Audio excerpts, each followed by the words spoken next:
Carisa's Feud! Tonight, the Sha-Na-Na family meets the Ramon family. And now, it's time to meet our fun-loving, feuding families. Introducing the Sha-Na-Na family! Hi, I'm Mr. Sha-Na-Na, and I'd like you to meet my family. Hi, I'm Lenore, and I'd like you to meet my twin brother, Denny. Hi, and I'd like you to meet my sister, Santiniette. I'd like you to meet All right, that's enough, feud face. We're running out of time. Hey, this is my sister. And now, let's meet our next family, the fabulous new wave singing group, the Ramones. Hey, you guys got it all wrong. We're not a family. We're not even related to each other. Hey, no big deal. Neither are they. Then this isn't Grease's Feud? I'm afraid it's a Grease's fraud. Yeah, this is your show, and you got us here so we can be guest and sing. You's got it. But if you don't tell, we won't. So listen, as long as you're here, why don't you sing? Yeah, sing or you could really wind up without a family. You get my drift? Good. Here they are, Joey, Johnny, Dee Dee, and Marky, that great singing family, the Ramones!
Hello, and welcome to the Saturday Matinee film discussion presented by the Denver Public Library.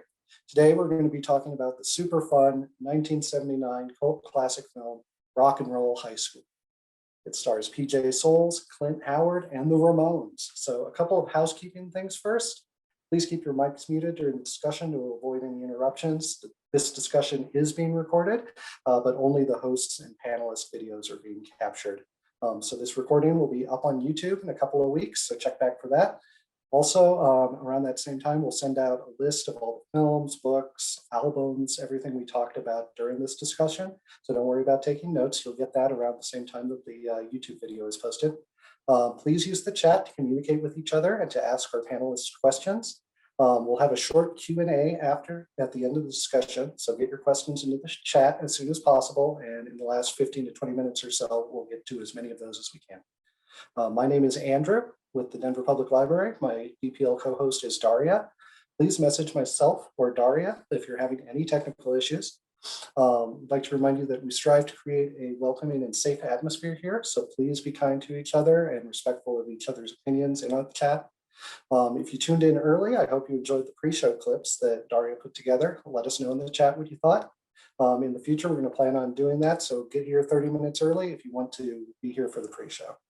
Leading today's discussion is film critic Walter Chaw, and today we're going to be talking with our guest, the very talented screenwriter and director, Maggie Levin. So please join me in welcoming Walter Chaw and Maggie Levin.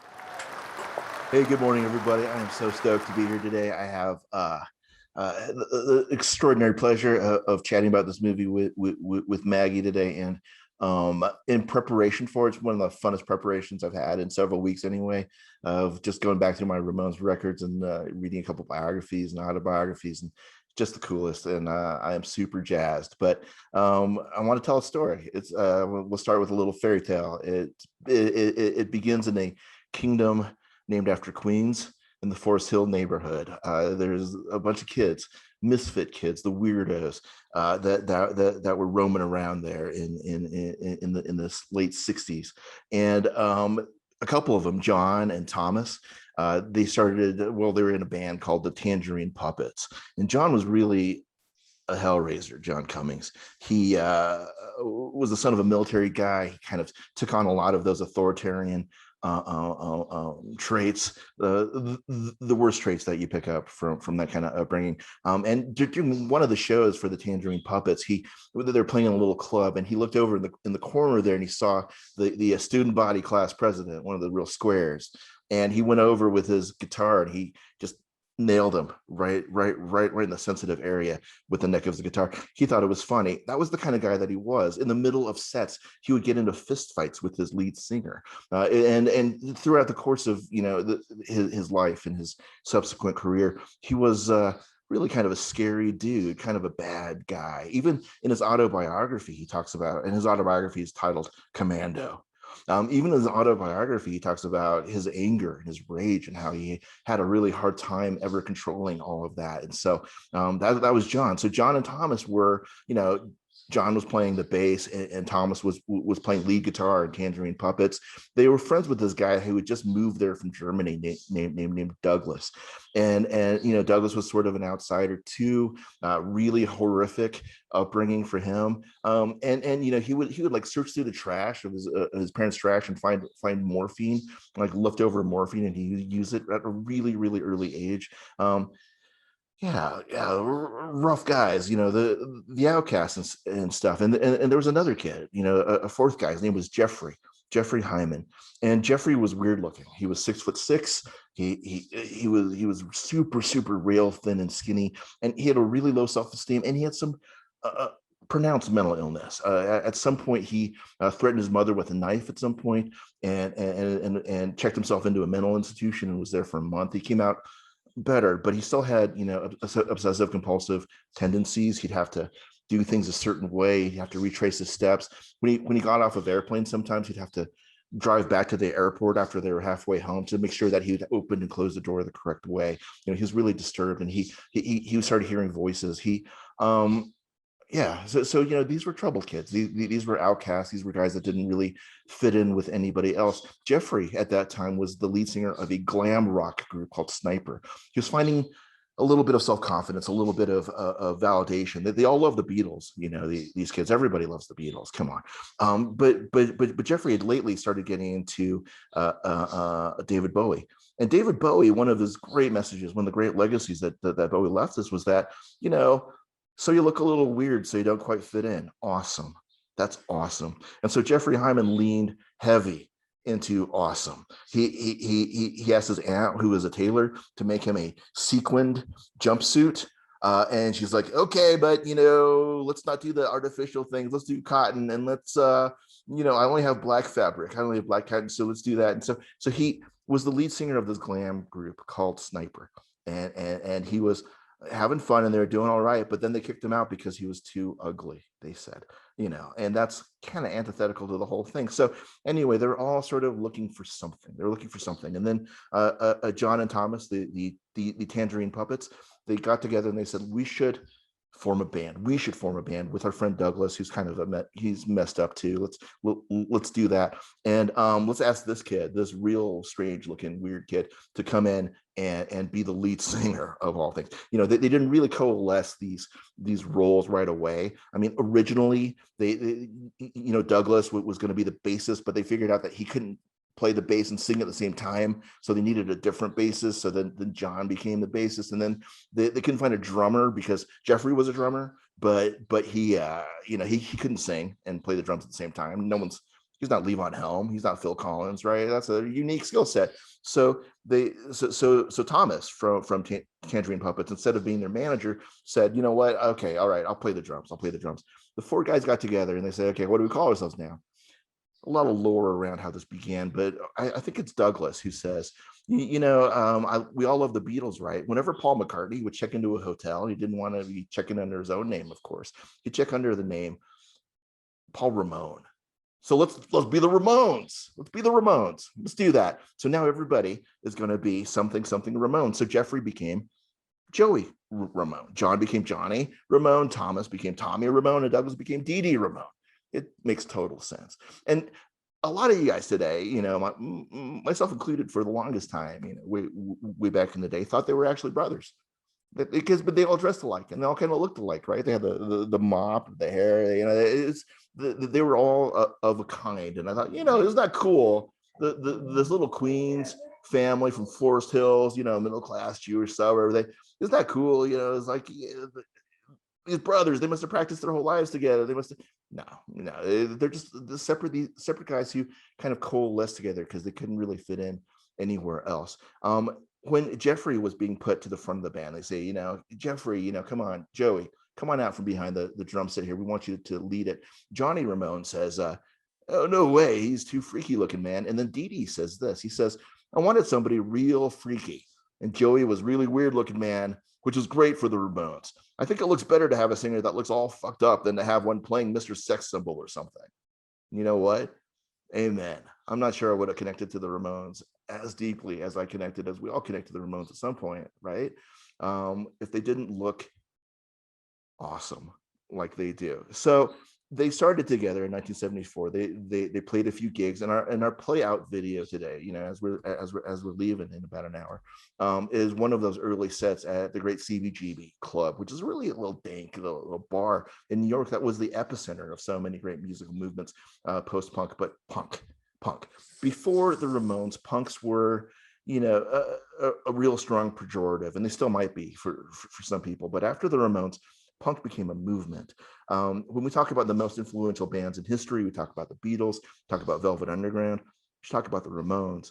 There's this great thing about the Velvet Underground that I love that says, you know, only about 800 people bought the Velvet Underground's first album, but all 800 of those people started a band. You could say the same thing about the Ramones. The people who saw the Ramones, who went to see the Ramones dozens of times at CBGB, they became a fixture there. You know, and what the manager at CB's back then said that they were the most untogether band I've ever seen. They could barely play their instruments. If they did a 40-minute set, 20 minutes of it was them yelling at each other, telling each other that they'd screwed up. That was their set. They didn't really, they played 17-minute sets because their songs are so fast. They're a minute and a half, right? So anyway, if you were there, you probably started a band. The first album blew people's minds if you listened to it. If you were one of the few cognoscenti who were in on it, you heard something different. You heard something amazing, something fast, but also lyrically brilliant. These guys weren't based on nothing. They're based on surf rock. They're based on the Beatles. They're based on the things that they loved when they're growing up. And they covered a lot of those songs. Do You Want to Dance is one of my favorite Ramones songs, but of course that's an old 50s standard, you know? And so this is what they're raised with. This is what they're brought up with. And they brought a real lyricism to it. They talked about their lives. They talked about sniffing glue, and I've been doing that for the last half an hour just to get ready today. They talked about these things that people weren't supposed to talk about, right? At one point, you know, Joey dated an African-American woman, and her parents didn't approve, and his parents didn't approve. And one summer, her parents moved her away so that they couldn't be together anymore. And so he wrote a song about it, talking about how his baby was taken away by the KKK. They were talking about themselves. They're talking about their lives. They're talking about growing up and adolescence and how difficult and ugly some of that can be. They were punks, man. They're redefining everything. on their first tour for their album, and not everybody loved it, right? Some of the reviews were like, it's the sound of 10,000 toilets flushing. Yeah, so the reviews were not great. So in some corners, some of the unhip corners. On their first tour, it was hit or miss. They did well some places, didn't do well other places. They really took off in Europe. They're really big in Japan. When they toured the UK, there's a really legendary show that they did in 1976. And at that show, Joe Strummer of the band The Clash was there. And he sort of started talking with Dee Dee after the show, or Johnny rather, and says, Johnny says, what do? You in the band? And Strummer says, well, we just kind of rehearse a little bit. We have a name, The Clash, but we're not good enough. We're not good enough to play. And you know what Johnny says? He says, wait till you see us. We stink. We're lousy. We can't play. We just get out there and do it. If you wait till you can play, you'll be too old to do it. Yeah, that's the Ramones. And the ethic, the way that they infected their surroundings in such a positive way. Black Flag wouldn't exist without them. The Dead Kennedys. Jello Biafra, a Colorado native, has said that he wouldn't have started Dead Kennedys if he hadn't been at a Ramones show. Ministry, Social Distortion, Bad Religion, The Descendants, The Lurkers, The Undertones, Teenage Head, Bad Brains, The Riverdales, Green Day, the lead singer of Green Day, Billy Joe Armstrong, he named his son Joey after Joey Ramone. It's an iconic band. Gene Simmons of Kiss, he said, we think of the Ramones as a classic, iconic band. They have one gold record to their name. They never played arenas. They couldn't sell them out. It was a failed band. It doesn't mean they weren't great. It means the masses didn't care. There are a lot of storylines that are converging in this movie today. I'm not going to keep talking about, I'm not going to go into depth of all of them. We could, and we will a little bit more with Maggie. We should talk about Roger Corman, and we're going to, the great B-movie producer who discovered and nurtured the first efforts from people like Francis Ford Coppola and Martin Scorsese and James Cameron and Jonathan Demme and Joe Dante and Ron Howard and Peter Bogdanovich, John Sayles, Robert De Niro, Jack Nicholson, on and on and on.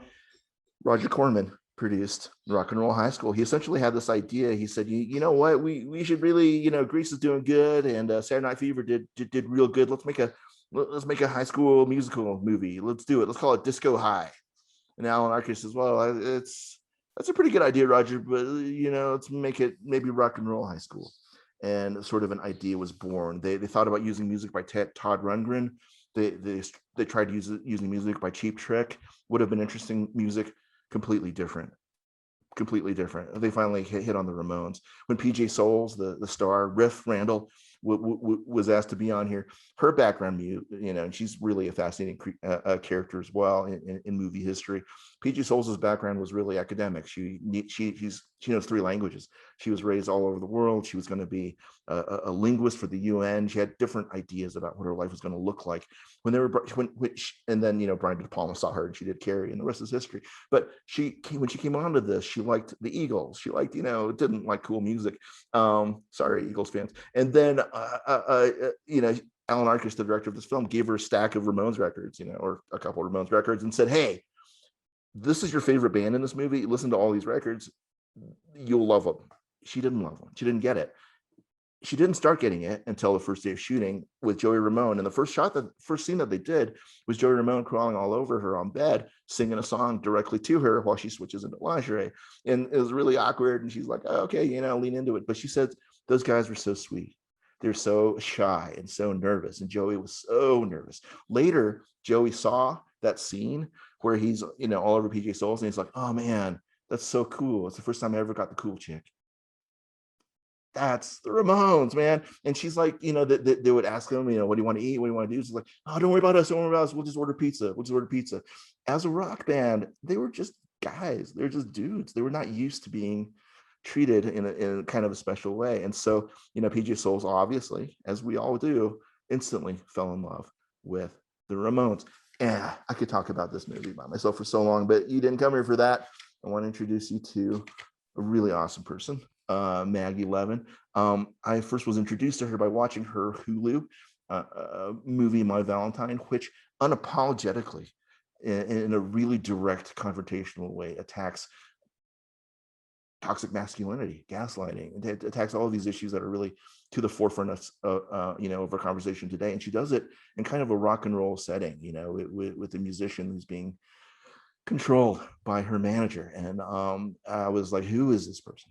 What is going on? And then I read an article not too long after that she had been tabbed to write the sequel to Labyrinth. So I had to know Maggie Levin. And Maggie was, and I said, hey, Maggie, what do you want to do when, if you were to come on and talk about a movie, what would you pick? And, I was expecting some kind of horror movie. I was thinking fantasy, maybe even Labyrinth, that would have been super awesome. And she says, you know what? Rock and Roll High School. Yeah.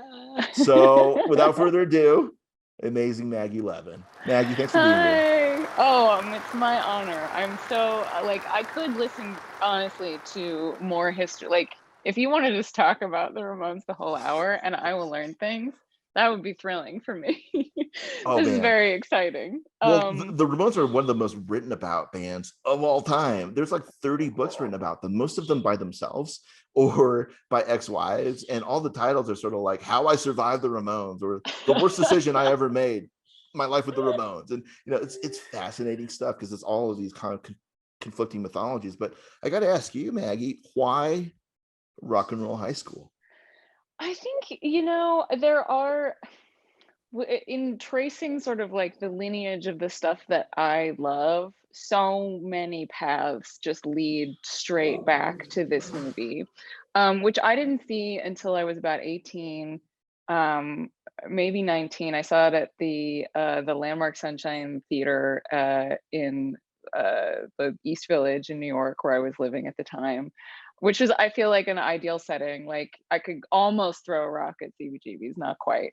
And I was already at that point a huge fan of Detroit Rock City and Velvet Goldmine and like 100 other rock movies that really have roots right here. And I think one of the things that I was immediately struck by, which is one of the reasons why Labyrinth is very special, it's this movie that's about a very like brash kind of like typically boyish area of thing, but the movie is unapologetically led by this rock and roll girl.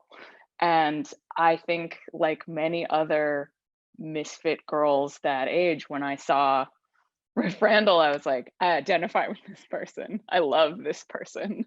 I want to be just like this person. I'm a little older than her when I'm seeing it, but just that thing of like, oh, I see myself in this movie. I also see her ambition in this movie. Like she loves that band, but she's also just trying to get them to listen to her song because she knows that they'll love it and they'll like commune about her song. And like, yeah, the idea, the very notion of a badass rock and roll girl enlisting her favorite band to take over her school and blow it to smithereens. I mean, what's cooler than that? Like, what's more aspirational than that? Like, I grew up loving Empire Records and all these things that are very like, damn the man. I think Rock and Roll High School is the ultimate damn the man movie. And even more so than Empire Records, which sort of almost shames like the Renee Zellweger character a little bit for most of it. She's a villain, for being Riff Randall, who's unapologetically sexual. She's unapologetically horny, right? She's unapologetic, but of all the things that she's unapologetic about, she's also extremely generous. She buys her whole class tickets to go. It's so cool. I know. She's amazing. And the first time I saw this movie was in a drive-in. My parents used to take me before he even spoke English. They used to take me to the drive-in every weekend, and I saw Grease that way about 20 times. And tied to Grease often was Rock and Roll High School, and so it was. And I never questioned why they wanted to take me there. They would set me on the hood with this chimichanga and tell me not to turn around. I don't know. I'm sure they're watching it too. But that's the first time I saw it. And I think my object choice, we started talking about this before, and the kind of women that I really like and admire are Riff Randall and Olivia Newton-John at the end of Grease, right? It's like these women who are just, I'm going to burn your school down. Yeah. I love it. I know. And like, I mean, what's a big, there are so, I mean, sorry, I'm like, there are a lot of babes in this this movie. And I also think, like, you know, the original inventors of a term that's getting thrown around a lot now, which is ugly hot. So like Joey Ramone embodies that exact thing. And like, and seeing her like fainting all over, I think earlier we were talking about, like, to me as a stylist, as an aesthetic, a mop-headed guy in fully clothed in a shower with a guitar is like, yeah, that's the dream. Like that is that's my fantasy world, you know, for sure. And you can see it really reflected in the kinds of stuff that I make. And you know, there's other things to this movie that I think are really aesthetically special. It does have this giant section that's just a concert, so you really get to experience the energy of what the Ramones were. It becomes their film for a good long portion of time at that show. And then there's also just like incredible pieces of like the most dreamy 70s stuff. You know, that van, I could write a poem about the damn van, like that the guys are in, and it's got that cool painting on the outside. Yeah, there's a lot to love about this movie, and it also is like highly cinematic and sort of an important piece of cinema history. You know, Roger Corman gave a lot of opportunities to women and was not afraid of a female helmed movie, which I think is really, really special.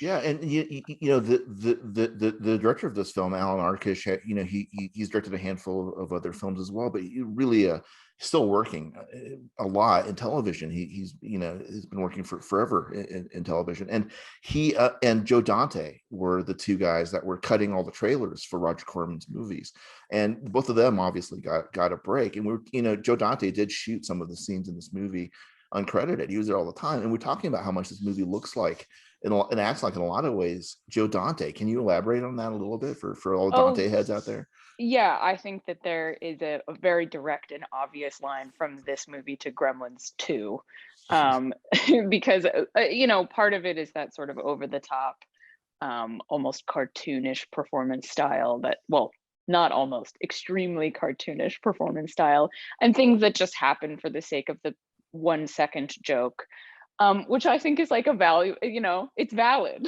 I think these things get a little looked down on. They're like trashy, but you know, you were talking to me earlier about the notion of the guilty pleasure, which I think you were absolutely. Can you say the thing that you said about guilty pleasures? Because I just want to like riff on that for a little while. I mean, there's nothing guilty about pleasure. I don't know why people they're so hung up on stuff. Do you know what I mean? It's like, yeah, there's no such thing as a guilty pleasure. If you love it, you love it. Lean into it.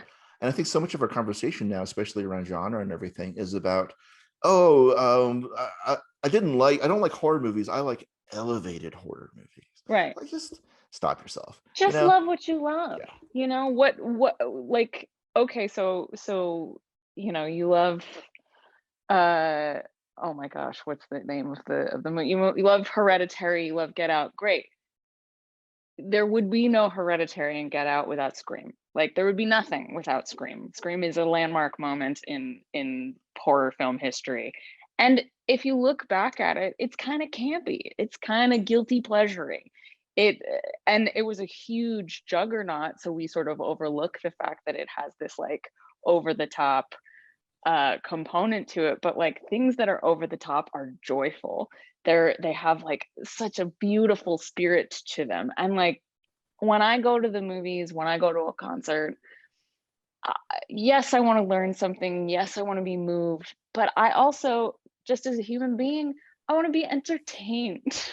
There's something important about, and that really gets lost, I think, in the world of like, as think pieces and taking everything apart, about like just the pure importance as a human being of sitting down and being entertained. It's you know, it's what we've been doing all throughout human history. And I think there is pleasure about good critical analysis. I think there is pleasure about using your brain and everything, but there's also pleasure in ebullience and in the sublime, right? And when you're hiking and you reach the top of the mountain and you're exhausted, and you look up and you see the whole world spread out before you, that feeling that you get in your chest is the feeling that sometimes art can replicate for you, you know. And Rock and Roll High School, you know, I loved it when I was a kid. I loved it when I was older, and I had it on a VHS. I think Andrew, you got a rental VHS there to show off, and I love watching this on VHS. And when I had the opportunity to, I put it up on this giant movie screen on through a VCR to watch it that way. There's nothing guilty about this, right? Yeah. It's That's so, look magic. at that tape. That's so cool. Is that It's like magic. it's straight from the video store? Yeah, Andrew clearly stole that. Please rewind tape on it. he Oh, I he love clearly it. stole that VHS tape, and that's the only way that you should be watching this movie. It should be stolen. But it's like, oh, it's glorious to feel this sort of ebullience, especially and Yeah. the last 2 weeks that on this little show that we do here, we talked about the Texas Chainsaw Massacre and Chinatown, and both of those do fill me with sort of elevated, heightened emotions. Yeah, but not joy exactly. Yeah. Both of those movies came out in 1974. The Ramones got started in 1974. Let's try to tie some strings together. What's the commonality between punk rock and the sudden acceptance and explosion of punk rock during this period of time, with movies like not nihilistic movies like Texas Chainsaw and Chinatown and all the great movies of the 70s, Cockfighter, from Roger Corman Studios? What is the tie? Do you have some thoughts? I think that I see the correlation from Texas Chainsaw to punk. I mean, there is a thing that happened in the 70s. I think we label the 60s as a time of like great experimentation and like where boundaries were really broken, but that was only continued to the most extreme level in the 70s. Like there was a sort of like, fuck all of the rules in every capacity, let's challenge every kind of convention and take it not just to like here, but let's take it to 11. Let's go above and beyond, and I think in punk there is this edge of like, we don't even have to try to sound good, let's just get up there and make some noise and see what happens. And I consider myself like more of a traditional rock and roll glam rock person. I didn't really have a specifically punk phase, but the energy that we talk about being CBGBs, like that existed all the way up through the early 2000s. Like I went to shows there. I used to go see this band called Bitch Cat play there all the time, and they had, shout out to RC, the guitarist, who was very ugly hot, and the roots are really connected. And I think it's an important phase in American history, and in an individual person's growth. Like you sort of have to go through your punk phase, no matter what it is. Maybe it's not punk music specifically, but you're gonna hit a point in your life, hopefully while you're a teenager and it's safe to do, but like maybe like me, you do it when you're in your mid-20s and you're like, everything that I've done is wrong and I must like shake the Etch-a-Sketch and try something really wrong and different, and then see where you land after that. Well, I think you really nail something when you say you come to a realization in everyone's development where you're like, everything is messed up. All these things that you've been telling me are wrong. Get a job, they're going to kill me at my job. Buy a house, that's going to bankrupt me. Everything that you're telling me, get an education, what for? For the debt. So it's everything is wrong, and I think America is going through its late adolescence and their early adolescence. I would say is probably the end of the 60s when all of our progressive leaders have been assassinated, right? And we talk about the 60s as a transformational era. We're really only talking about 2 years, like 1968, 1969, and then everybody died, and then the Rolling Stones killed somebody at Altamont, and then the Manson murders, and then punk spoke to this moment where everything was, we have been betrayed. We are on our own. All of you guys, all of you oldsters are liars. The whole thing is a Logan's Run kind of thing. I don't trust anybody over 25 years old. Everybody else is, so punk is this sort of reaction, I think, to it. All of our films were, all of our culture is in the American 70s. And, it goes all the way through New York through the 80s with a no wave. movement, right? Where you Yeah. get, you know, bands like Suicide and Richard Hell and the Vovoids and stuff, where, you know, they're just like, hey, you know, they're bankrupting this whole city. Let's get together with all the weirdos and let's create a new, you know. And so, you know, you see those movies like Escape from New York and everything. We're talking about reconstructing, you know, civilization in the rubble of all the mistakes that our parents made. It's Yes. extraordinary. And literally this movie's about that. Yeah, and I think we are living in a particularly, you know, burn down all of the structures and see what rises from the ashes kind of a space socially. And so, I mean, not to make it too grandiose, but like the things, the pieces of art that fill you with the personal power to go like, yeah, screw it. Like, I'm going to take down the traditional structures. I'm going to challenge convention. I'm going to say like, you know, there's no hesitation in the movie. For every single woman in it is like a completely sexual being, and there's like no one gives them lip about it for a second in the movie. They are allowed to desire, to aspire, to do whatever they want. I mean, and yeah, they get some pushback from the principal, but like mostly they get to just do what they want.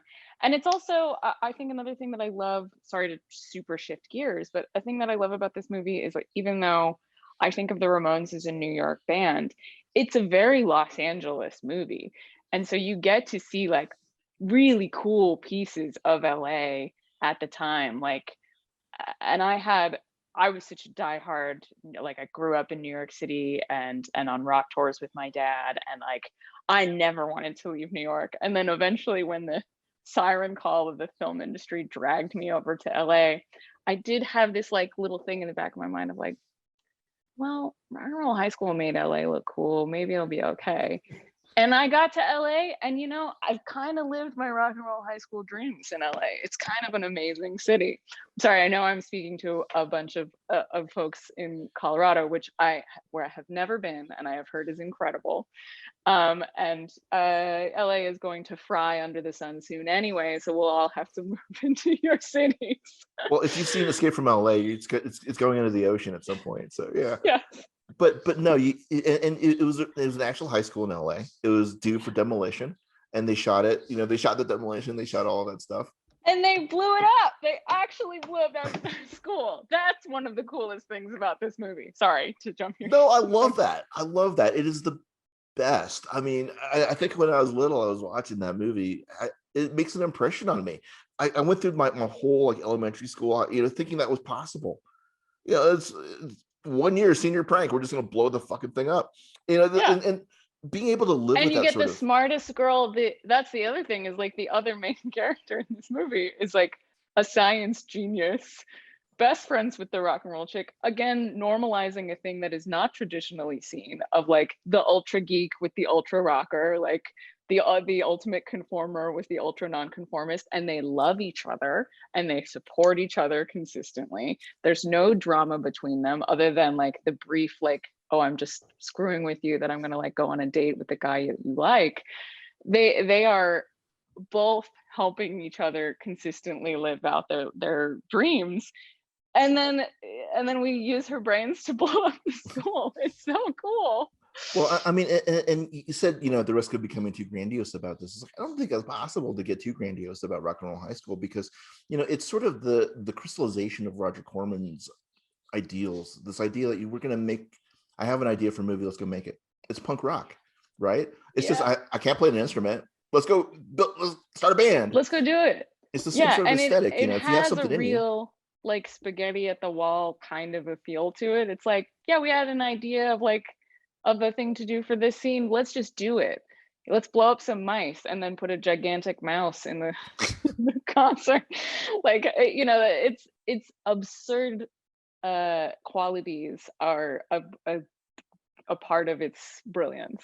And yeah, and I also want to again shout out like the, I think, much underappreciated Detroit Rock City, which is so, I think, deeply connected to this movie and to Carrie, and it's the Kiss movie, which is another important band for very different reasons. But if you haven't seen that, like the amount of DNA that these two things share. And Detroit Rock City had, like, it's one of those change my life kind of movies as well. And I felt a little bit like, oh, does anybody know that everything in Detroit Rock City comes from this movie? And no one cares, because nobody cares about that movie. Well, anyway. No, it's like there are tendrils here, right? And you know, when we look at rock, you know, we shouldn't diminish the progressiveness of Rock and Roll High School, not only in the, you know, the main character, but also, you know, the really sympathetic teacher is played by Paula Bartel, openly gay, and the principal is played by Mary Warrenoff, who's one of Andy Warhol's shop girls. There's so much boundary pushing in this movie. It's really, man, it's galvanizing. I mean, I feel like, wow. I read a little anecdote that when they blew up the school, you know, just on camera with everybody partying in front of it, that there were some extras who got really frightened and didn't want to come back. No, and they didn't come back. Yeah. They lost half of their extras. Then, you notice after, you know, the scenes, there's this The crowd gets really crowd, you know, they do real tight shots of 3 or 4 people. No, it was quite dangerous. You know, the thing about PJ Souls too, you know, you mentioned that you're a stylist and how cool the 70s touches are. Her wardrobe in this movie, you know, the budget for her, they gave her $100 to go get, and she's like, no, for riff, no. So she took her whole salary for the film, which was like $1,200. She took all of that and she invested it back into the movie by buying all of her own wardrobe. So all of that awesome stuff that she's. That's so cool. I mean, and that's the thing, is like the spirit, maybe that's part of the appeal for me as well, as the spirit of like the DIY punk nature of it. You know, not to keep talking about myself, but like I did a lot of, I came out of the theater world and I was making my own films and music videos and plays and putting on, I put on this very punk production of Rocky Horror called the Rocky Horror Hipster Show in this like back room of a club in LA for a bunch of years. And it was always with like, okay, I'm going to take all of the money that I made working crappy jobs and I'm just going to dump it straight into the thing that I'm doing to make it fantastic and fabulous. And like, and okay, if I like there, I did a production, I produced and directed a production of Hair when I was like straight out of college. And I went into like, you know, a lot of credit card debt doing that. But best investment I ever made, because I can trace historically from there all the way to getting to write the sequel to Labyrinth. And like that, you know, of course the validation from, you know, I don't want to call TriStar the man because they're run by like one of the coolest women on earth, Nicole Brown, but like, you know, the validation from the adult commercial world is very nice, especially because it just sort of proves that like the time that you spend doing these things yourself and like duct taping and safety pinning something together to share it with the world because you love it so much, you know, eventually somebody's going to catch on and find that really meaningful. And I hope that other young people who see this movie, or even not young people, anybody who sees this movie catches that spirit of like, I can do it. I can challenge something. I can do whatever I want. I can get my songs to the Ramones. Yeah, I mean, you know, what you're saying is really galvanizing in the same way that's what the Ramones were saying when they were starting out. They're saying, you know, you don't have to be, you know, Johnny never learned more than really 3 or 4 chords. He just learned like one strum pattern and they played the shit out of it. You know, he didn't care. And he was asked about it. He's like, you know, are you going to learn how to play that thing? Or, you know, it's like, if I were a construction worker, would you ask me if I took my hammer home? He was not interested in that. You know, they were interested in something else. And they wanted a voice in a culture, in a place that wasn't giving them a voice. And for them to be in this movie that gives women a voice, that gives gay kids a voice, that gives, you know, that makes the jock the most clueless character in the whole movie. I mean, he's the most to have the Ramones in this movie. There's something really magical about that. I mean, there's dozens and dozens of drive-in movies. There's dozens and dozens of teen exploitation movies. There's hundreds of them, right? Why this movie? Why is this the movie that we talk about? Why is this the movie that's being preserved at the Smithsonian? There's something about this movie that is alchemical. It's magical, and occasionally you see that, and it's a lot to what you're saying about. These are guys that had no business being rock stars, who are possibly the most influential rock band in the 20th century. Yeah. Just because of their overwhelming energy, right? It's really remarkable. So we could keep going, and I've got actually literally 20 pages here. But amazing. Let's ask the audience if they have any questions for us. Andrew, what do we got? So Mel asked, if you remade Rock and Roll High School today, what band would be the equivalent of it? That's a tough one.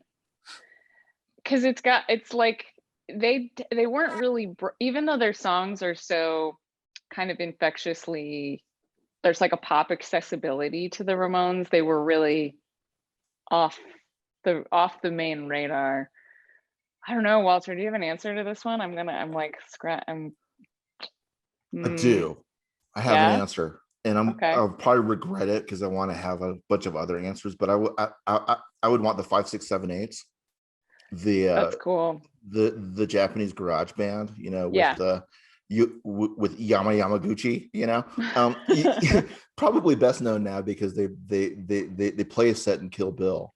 The Woohoo song, I think, got big for them for a while, but they've been around. They have, I think, a dozen albums. They're amazing. They're fantastic, and I would love to see that. I don't know, but that kind of thing, right? That kind of garage band ethic, that kind of garage band ethos.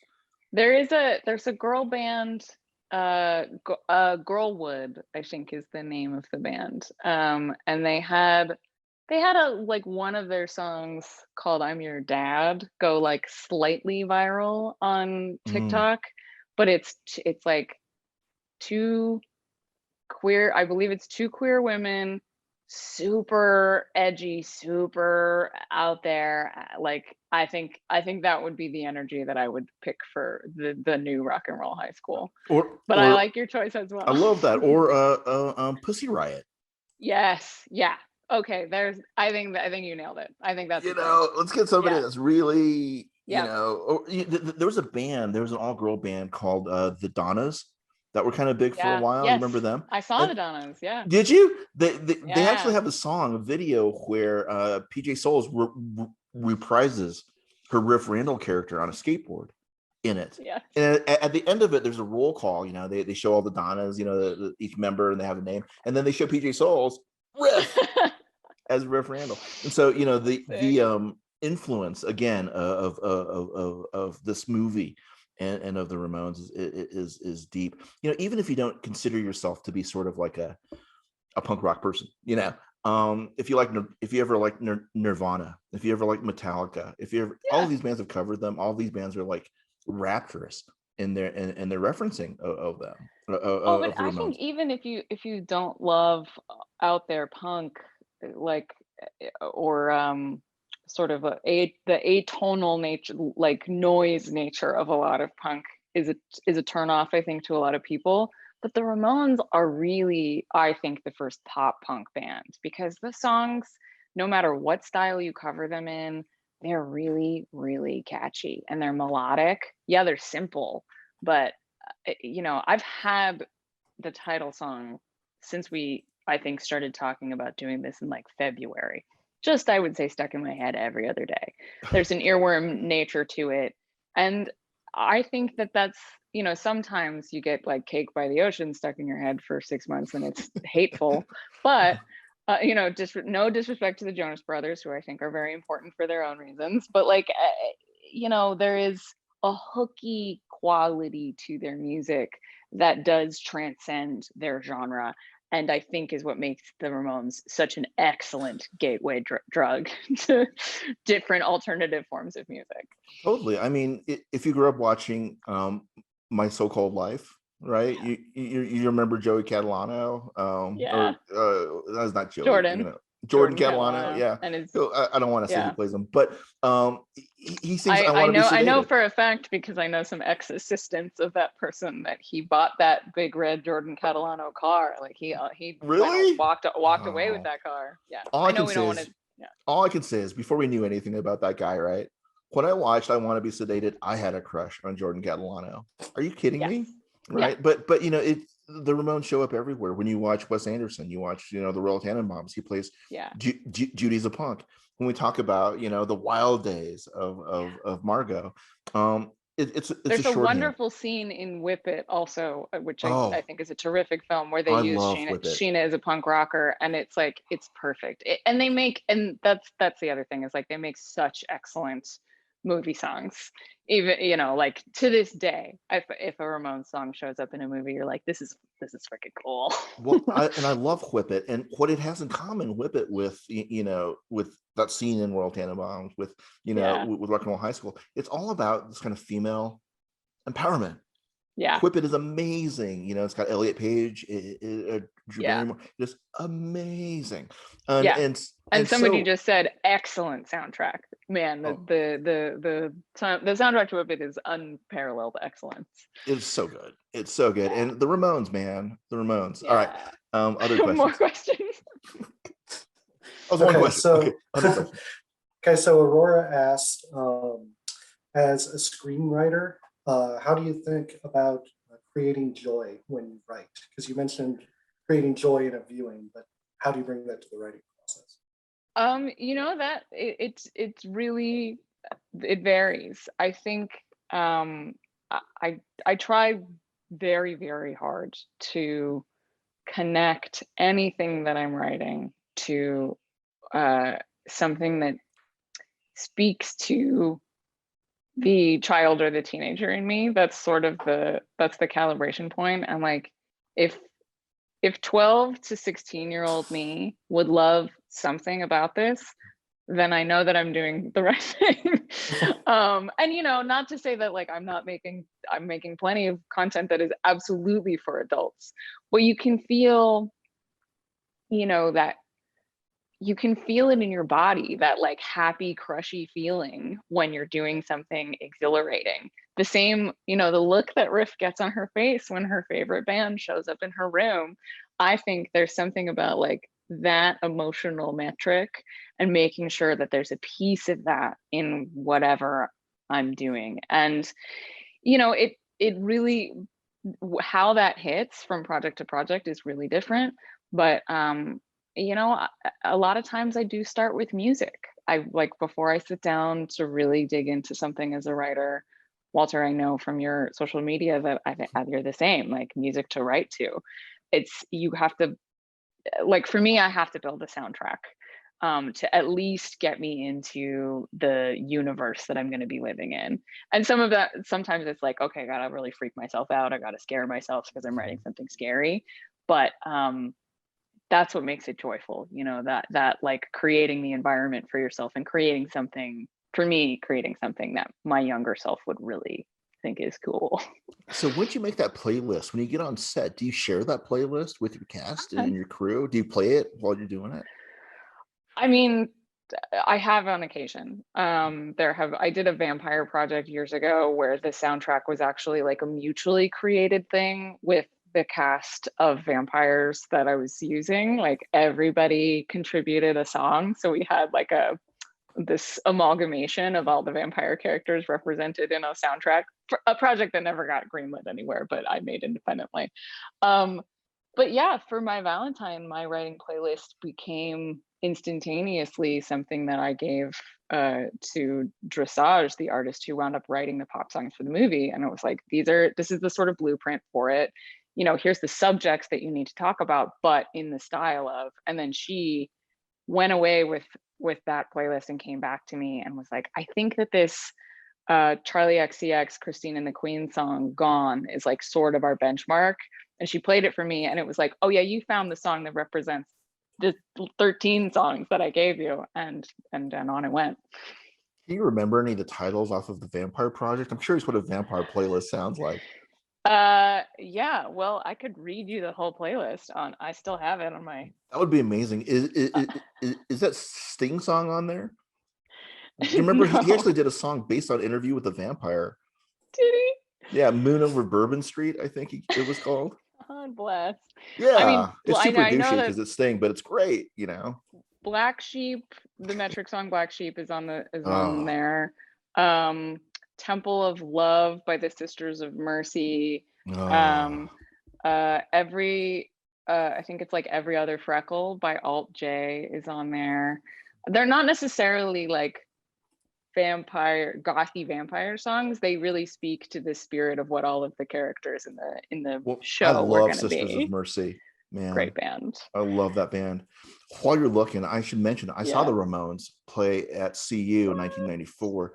They played at the Glenn Miller Ballroom, which if you went to CU or if you've been there, it's also a really small venue of all the venues that are on that campus. And I remember the tickets were $16 because now it's super poor, of course, obviously. And they were, that was like 2 years before they retired. And I think it was still Markey was the yeah, it was Markey was the drummer. They went through a few of them, and it was they were older. But when they did like Blitzkrieg Pop, when they did the standards, right, the big ones, Yeah. It was religion. You know what I mean? It was like these guys are, and I know with your background growing up, with your dad involved in the music business as he was, you saw a lot of great acts, and there are some of these old guys that have been touring, and the Ramones toured a lot. And there some of these guys, once they start going, it's like magic to see these songs being produced live by these people. People really slag on old bands touring until they drop dead, but like my father is in his late 70s, and the only reason why he wasn't touring in the past year is because of COVID. But there is a reason. You can tell when a legacy act goes out because they want to pay for their second and third houses, and you can really palpably feel the difference when a legacy act goes out because it's what they have to do. It's like that quote that I'm going to botch and I forget who said it, but how do you know if you want to be a writer? Try not writing. And how do you know that you're a musician? Try not playing music. And if you're somebody that loves it, like my father and all of the folks in the prog rock circle that I grew up around, they're gonna absolutely play until they can play no more, as they should. It's what they love to do, and you can feel it. Well, I have the playlist. Okay. Like, I I posted in the chat. I realize you're talking about your father. You should tell us who your father is. Oh, my dad is Tony Levin. He is a bass player for Peter Gabriel. He played on one of John Lennon's records, and he also, I'm wearing dad swag. This is a King Crimson shirt from a tour in 1982. I love this shirt a lot. I'm not just trying to promote my dad. I just wear this shirt all the time. No, I love your stories about growing up, like, roller skating underneath the stage while Peter Gabriel is doing his Real World tour on top of it, There is a famous you never story, came through Denver with that tour? Oh, we may have, but I was little, so it all is kind of like I a was wash there. I to was me. like up in the way up there, but I was there. If we can figure out what time of year that show was, I can tell you if I was there or not. That's all I remember of the show. I got to go when school let out until school was back in, and then I had to go home. I think I interrupted you. You're about to tell a story about that. Oh, I was just gonna say that, like, one of the legends of old with my connection to Peter Gabriel and Peter Gabriel records is the on "Don't Give Up." My dad tells this story in a documentary, and he tells it a little bit wrong. My mother packed all of my diapers, like, she was worried as they went to record the So record that there wouldn't be like disposable diapers in England. I don't know where she thought she was going, but she was like, young and a new mom and like didn't know. So she filled my dad's bass cases, which got shipped to England, full of disposable diapers.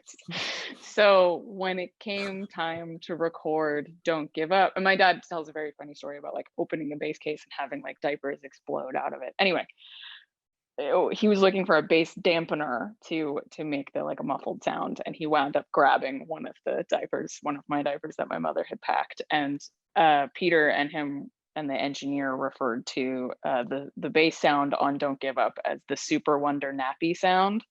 So that's my contribution to pop history. Well, one of the most beautifully produced albums and produced tracks of all time. So there's something to the damp diaper idea, I guess. So what's the playlist? You pulled it up. It's so long. I'm like, now maybe I should just post it in the chat. But it starts with Black Sheep by Metric, goes on to Flesh by Miguel. Great song, very sexy. Then No Bad Vibes by Rich White Ladies, Gone by Baker Matt, Honey Dripper by Roycewood Jr., Bad Blood by Now, great artist. There's some Phantogram here, some Neighborhood, some Billie Holiday, some Thundercat, some K-Flay, some Giraffage, some Deftones. We go all over the place. Damn. Depeche Mode. Of course, Depeche Mode. Yeah. You know, got a little bit of everything in there. Well, I'm going to beg you to send that to me, and we'll include it with our sort of cheat list that we send out with these videos whenever they post. We send all the movies we talk about, all the reading materials, and we'll send that playlist as well. Wicked. Yeah, Awesome. I think we've actually eaten up all that time. So I want to thank you. No, don't be sorry. That's awesome. I want to thank you so much, Maggie, for taking time today. We're going to play out with some archival footage of the Ramones before the release of their first album, 1974, at CBGB's. And the mixing obviously is terrible. They do yell at each other a little bit, but you get an idea of what these guys look like and acted like right at the very beginning when they're about to become a revolution, you guys. And as we're doing it, I'm gonna do the I have a leather. Get my leather on. All right, here we go. All right, Maggie, thank you so much. We're off next week. We're back in 2 weeks with Helen Canode to talk about Drunken Master 2. You're amazing. Break a leg on Labyrinth 2. I can't wait to see all the stuff that you got coming for us. Thank you so much. This was so great. Thanks, everybody. All right, Ramones. Our next selection is entitled Judy is a Punk. Ready? Let's go. Can't take it. Let's go. Come on.